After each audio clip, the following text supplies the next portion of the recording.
The rainfall has been unprecedented in the last 2 days. As a matter of fact, today in Georgetown, the rainfall has been recorded at 120 millimeters. That is quite significant. It's almost about 5 inches. So, and because of the intensity, there was severe flooding in the city, and also because the sluices had to remain closed as a result of the tide.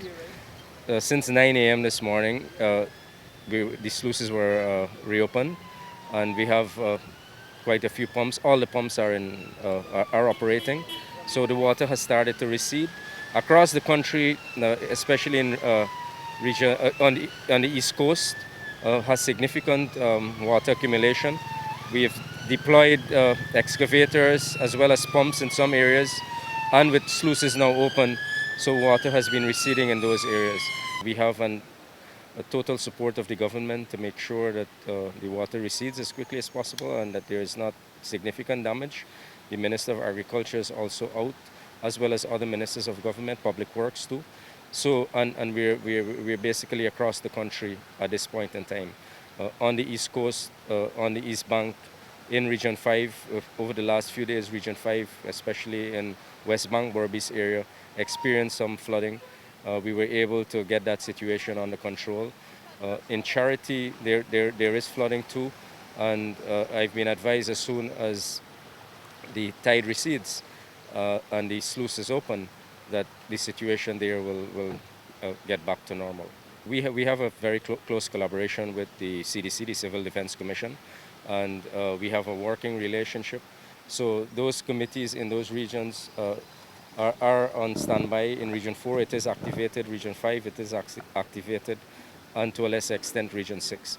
The other regions, the hinterland regions especially, they have not experienced this problem, so there was no need to get the regional emergency disaster committees activated. However, on the coast, those are activated. The CDC has been out also monitoring, and they have provided a lot of support so far to those families who may have been affected up to this point in time. What the council has been doing or is doing currently, we have our technical team on the ground. They are visiting areas, see what areas are affected, and we will have to now reach back and discuss how we will put mitigative measures in place to deal with the current situation that we faced with here.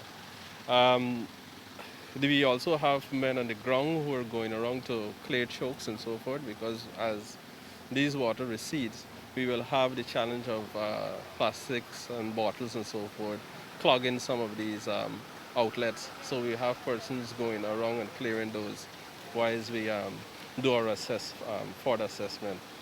Um, currently the sluices are open, and this we're hoping to have this water recede very quickly. Uh, and also we have the pumps them up and running. All our pumps, I could say, are up and running right now. Um, so as soon as the sluices are closed, those pumps will be put into operation to continue to drain the waters from the city. There are a lot of residents and other properties, businesses and so that are severely affected because of this situation that we face in here.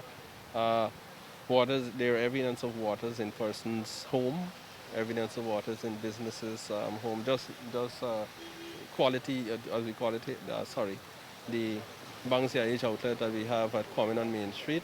There's evidence of water in that building right now. So it is something that we have to look to see how we could uh, put much more mitigative methods in place to reduce this flooding. I must say also that the Ministry of Agriculture, along with the Ministry of Public Infrastructure, have been giving us support over the years, and they continue to give us support.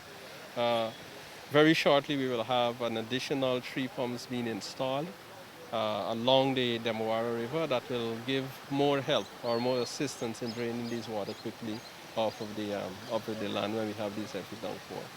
But our team, we are still in the field. We are in the fields clearing chokes, clearing blockages and so forth, so that we could have this water recede quickly.